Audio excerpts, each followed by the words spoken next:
Regarde cette séquence de lettres. Quelles sont les 3 suivantes?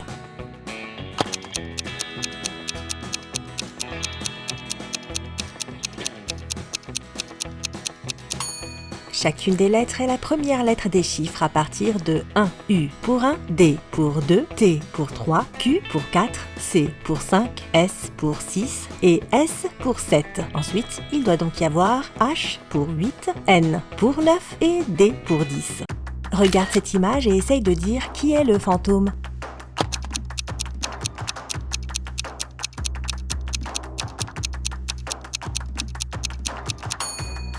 C'est le personnage de droite, il n'a pas d'ombre.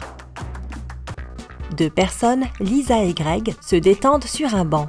Un agent de police s'approche d'eux et dit qu'il reconnaît le vélo qui se trouve à proximité. Il a été volé à un homme à quelques rues de là.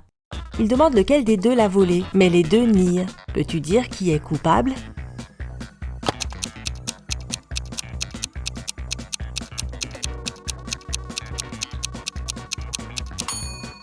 Regarde les empreintes de pas. Elles mènent du vélo à l'endroit où Lisa est assise. C'est donc elle qui l'a volé. Suite à un accident, Sarah a des pertes de mémoire. 3 hommes viennent lui rendre visite. Son frère jumeau, son cousin perdu de vue depuis 10 ans et un type de l'école qui l'aimait bien, mais à qui elle n'a jamais parlé. Jette un coup d'œil à leur portefeuille et essaye d'identifier le frère de Samara.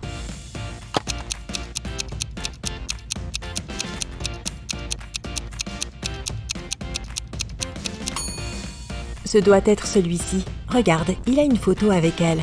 Un ex-camarade de classe n'en aurait pas, et un cousin perdu de vue non plus, car la photo n'a pas été prise il y a longtemps. Un week-end, Karine et ses amis sont censés fêter l'anniversaire d'un camarade en ligne, mais Karine ne se montre pas. À l'école, ses amis lui demandent pourquoi elle ne s'est pas connectée. Elle répond que le vendredi soir, quelque chose est arrivé et qu'elle n'a pas eu d'internet ni d'électricité pendant tout le week-end. Elle ajoute qu'elle a profité de cette occasion pour réviser et qu'elle a passé les 2 jours devant l'ordinateur à rédiger ses devoirs. Ses amis ne la croient pas. Pourquoi ?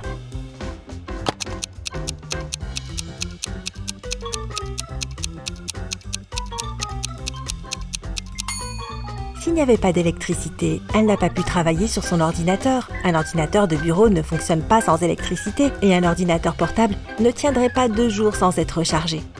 Éléonore a accidentellement envoyé un message à sa sœur au lieu de sa meilleure amie et ne veut pas que sa sœur le voie. Elle lui vole son ordinateur portable et essaye de supprimer le message. Cependant, l'ordinateur portable nécessite un mot de passe. Heureusement, il y a un indice. Maths 2, musique 2, histoire 7. 5, drame 2, 3. Quel est le code d'accès ?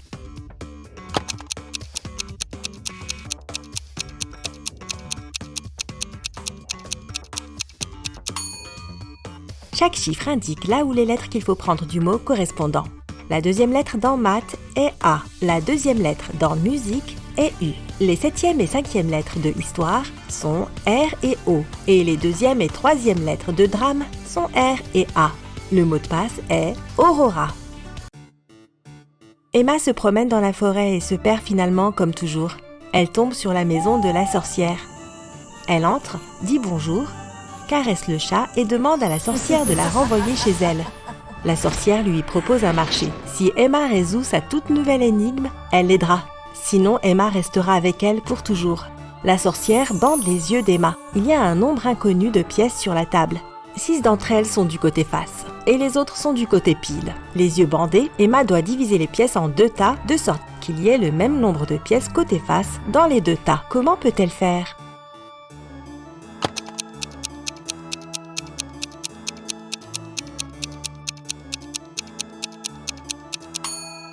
Comme il y a 6 pièces côté face, Emma doit prendre 6 pièces au hasard et les retourner, peu importe le nombre de pièces qu'il y a et le nombre de pièces côté face qu'elle choisit. Cela fonctionne toujours car le nombre de pièces côté pile qu'elle obtient parmi ces 6 pièces aléatoires correspond exactement au nombre de pièces côté face qui restent dans l'autre tas. Ainsi, lorsqu'elle les retournera, elles s'égaliseront. Estelle débarque sur une île pour y passer ses vacances. Là-bas, les locaux disent toujours la vérité et les touristes mentent en permanence. 2 filles s'approchent d'elle et l'une d'elles dit « Salut, je m'appelle Sylvie, je suis une touriste. Et voici Tessa, elle habite ici. Peux-tu dire si les filles sont des locales ou des touristes ?»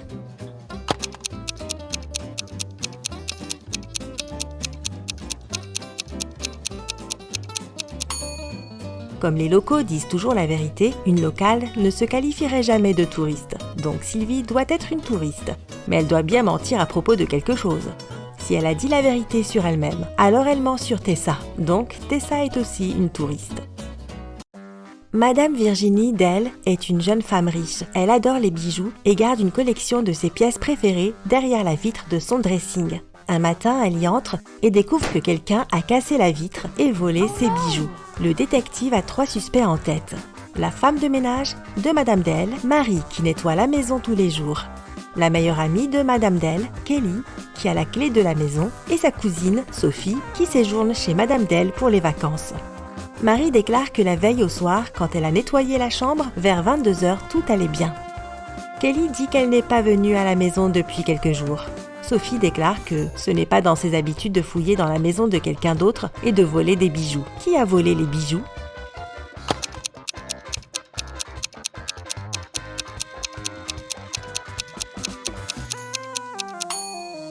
C'est la femme de ménage.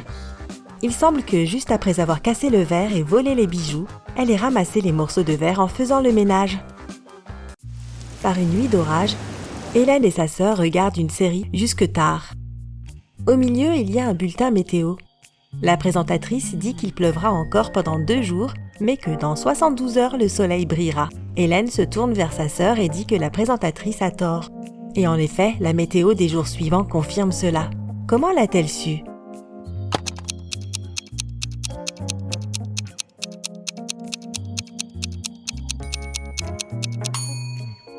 Dans 72 heures, il sera exactement à la même heure que maintenant, donc il fera nuit aussi. Il est impossible que le soleil brille pendant la nuit. Les Martin organisent un barbecue dans le jardin. Ils ont préparé du jus d'orange frais et Gisèle se vante de pouvoir faire la différence entre un jus frais et un jus pas très frais. Elle demande à sa famille de la tester. Elle a les yeux bandés. Son frère sort un vieux jus du réfrigérateur et le lui fait boire.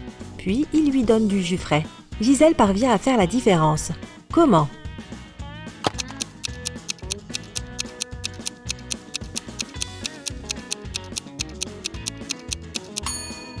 Le vieux jus de fruits du réfrigérateur est plus froid que le jus frais de l'extérieur. Un dimanche, il vient de commencer à pleuvoir lorsque Monsieur Jones appelle un policier. Il dit que quelqu'un a percuté sa voiture et est parti. L'officier de police arrive sur les lieux. La seule personne qui ne soit pas très loin du lieu de l'accident est un homme qui essaye de réparer son pneu. Monsieur Jones affirme que c'est lui qui a percuté sa voiture. Cependant, l'homme en question répond que cela ne peut pas être vrai, car il était occupé à réparer sa voiture pendant tout ce temps. Peux-tu dire qui ment ?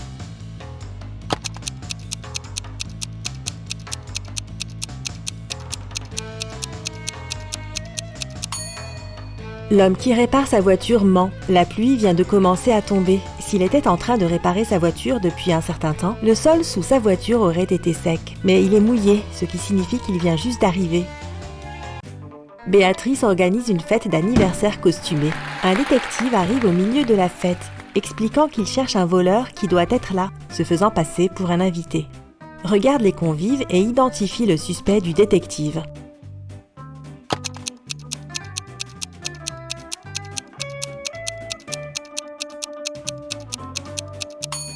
Regarde ce type. Contrairement à tous les autres invités, son costume est totalement incohérent. Il a un chapeau de cow-boy et une veste de joker. Il a probablement enfilé ce qu'il a pu trouver dans la précipitation pour essayer de se cacher.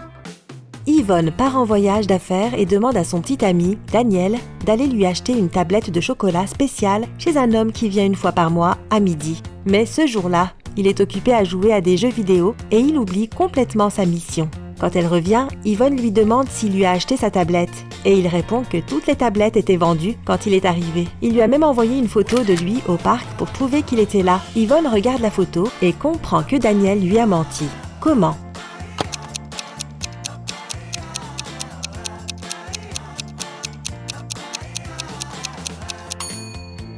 Les ombres sont très allongées, ce qui signifie qu'il ne peut pas être midi. Et l'horloge qui indique qu'il est midi a sans doute été photoshopée. 5 filles sont alignées. Adeline n'est pas à côté de Cléo, Bella n'est pas à côté de Daniela, ni de Cléo, ni Cléo ni Bella ne sont à côté d'Héloïse. De notre point de vue, Daniela est à la gauche d'Héloïse. Quel est le prénom de chaque fille ?